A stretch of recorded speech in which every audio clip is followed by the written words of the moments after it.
Hey, what's up guys, it's TBone here. Welcome back to another episode of playing Legendary Game of Heroes. It's preview day for the last event of this new meta. It's a fire commander event called the Savage Lands.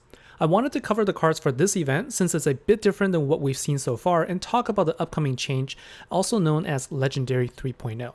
Let's start with the main event card, Flare Fire Dilophosaura. Remember that this card only boosts during GVG fights, so don't use this as your main avatar card as it's less useful for your friends when they're choosing allies.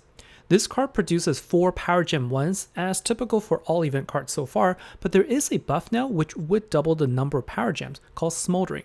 We'll take a look at the buff later, but I think this is a pretty good boost. By doubling the number of Power Gems, it's basically like getting 2 event cards within one, so you will definitely be able to deal more damage now with this card.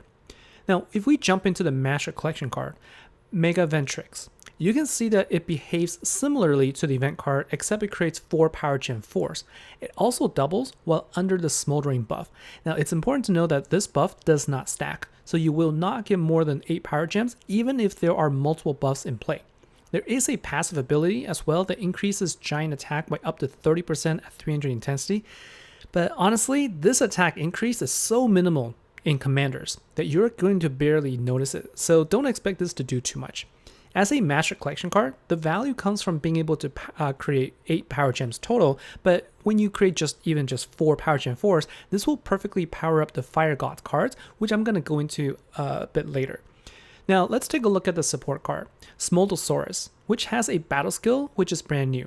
It creates a single Fire Gem for 3 turns straight after activating, and then on the 4th turn, it will create 5 gems. So what's interesting is that the single gem creation mechanic is not new. There are some cards in the game that creates a gem every turn, and it actually works well in some situations to help you make a gem connection. But in the new meta, it might not be as useful. We're just gonna have to see. What's important is that the support card casts a Smoldering buff, but it will only do so 4 turns after you've cast the battle skill. So you have to keep track of the turns. And once it applies the buff, then activate your event and Master Collection cards. And here's where it's really confusing. On the 4th turn is also when it heals, assuming you have at least 100 intensity. This is going to suck for 1 key attacks because you don't get the heal and the full potential of the deck until turn 5. And at a high boss level, you'll be dead by then. So we're going to have to figure out something in the next episode. The Ultra Rare card is a much better version of the support card. It creates Power Gem 2s every turn and then creates more Power Gems on turn 4, and it also places a Smoldering buff. So there are 2 cards in the deck which can double the number of Power Gems you get, but you need to wait for 4 turns before it can be done. If you're not ready for it, I think it can get pretty frustrating since there is a delay, so we'll have to see how this all works out. So what do I think about this deck overall?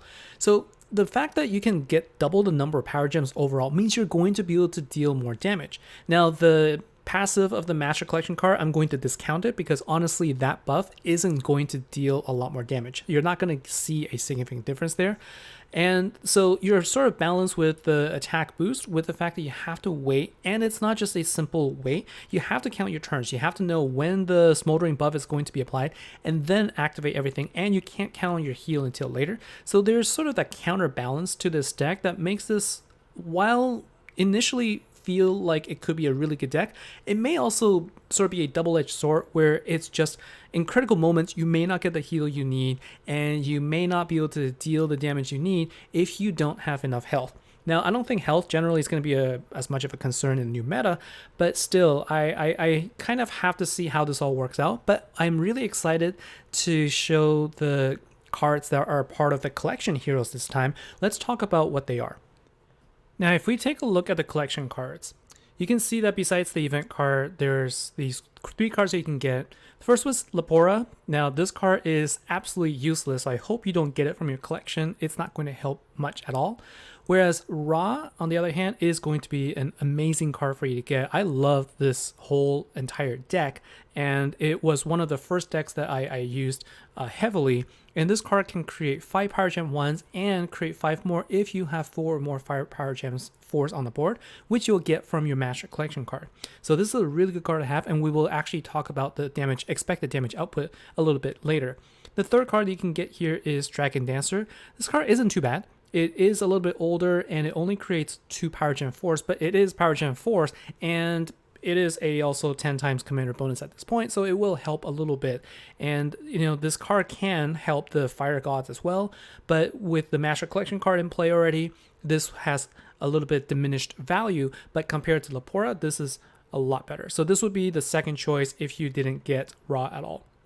Now, one of the questions that have been asked was, how much damage can you expect to get if you use 2 Raws, for example, compared to Thoth, now that it's a 10 times commander bonus? So I did a little simulation, and if you look at the way this works, so if you have Raw on the deck, and if you have 2 of them, and let's just simplify everything and assume that we have just 10 power gems, because 5 from each of those, you'll actually expect to deal about 2.9 billion damage per card using 3 keys if you have an event card in the deck, and Raw will deal about 443.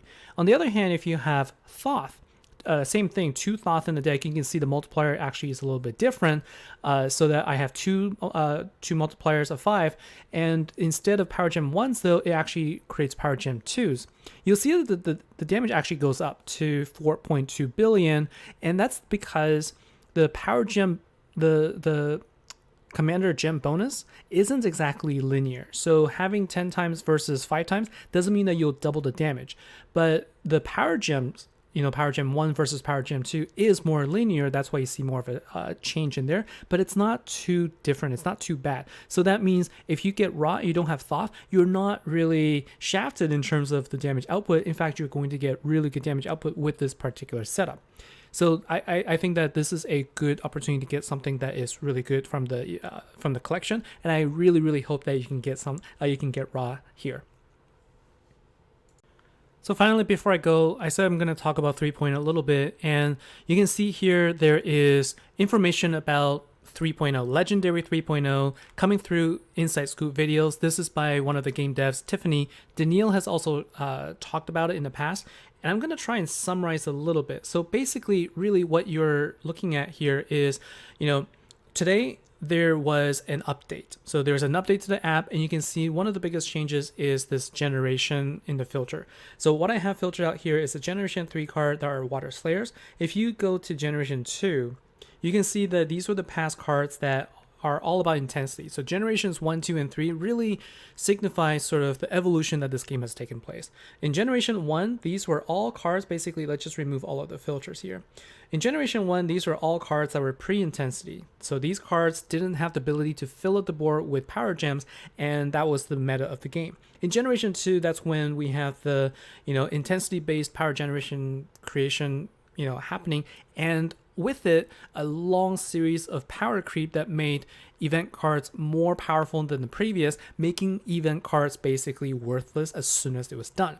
And it got to the point where the very last one that was in Generation 2 was a Fire Commander event, the Fire Dragon team. So you can see that this was the last team that was available, and it was one of the best decks, and it still is one of the best decks now, until they finally changed the meta to what we consider a Generation 3 at this point, and right now there's nothing in the Fire one, but you can see in the Water Commander, for example. So these are the cards now in Generation 3, and they've sort of laid the groundwork to make these cards have the additional ability to go beyond 6 stars. The point is, these are cards that will grow, and you can power them up further, and I guess they're going to basically have new abilities, and they're also going to make it possible for you to get new sort of any of the old Generation 2 cards through packs. Now, how that's going to work, I don't know. Whether it's going to be as expensive as a revival pack, I don't know. I hope not. And, if you have the choice to get any card, including Master Collection cards, this could be very useful, because we all know that at the end of the day, Power Gems really where it's at right now. But I have a suspicion that they're probably going to work out something where there might be a new mechanic for these new Generation 3 cards, where Power Gems may not be the only way to get a lot of power into the cards, but we'll have to wait and see. So there's a couple of things you can see here. One is that the Generation 3 cards all have a new frame around this, so that's how you can tell.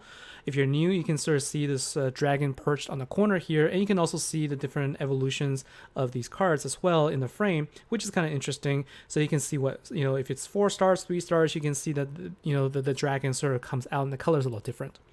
And so the way that they signify growth of your deck is by making the stars go up. I guess it can go up to 12 stars because you can get pink stars based on the screenshots we saw. And so combining sort of, the older cards from generation 2 and 1 and also powering up your cards over time, that's sort of how we can sort of, make investments in our deck and just keep it going for the next time. So next event is going to be a Water Slayer event. We're going to see what the 3.0 changes are all going to be all about, and I'll have a lot more information hopefully by then to talk about it more. So that's basically it, what I know about 3.0 right now, and here is another pop-up to talk about it. So let me know. Let's have a discussion. I really am curious. In the network app, a lot of people are talking about it. It's definitely one of the hot topics at this point, and I just kind of want to give my take on it a little bit of preview. I think that it's going to be interesting. I'm just not sure how the implementation is going to be. It's all going to come down to cost and how hard it's going to be to acquire the things needed to get our cards to what we call the ultimate form. That's going to be the make or break for this change, I think, and I'm looking forward to seeing how that's going to work out. So that's it for this video. We'll talk about the event ideas when in the next video. So thanks a lot for watching. Please comment down below and hit the notification bell if you're subscribed already, so that you can see when I upload the videos. Thanks a lot for watching again. Looking forward to seeing your comments, and I'll see you next time. Take care.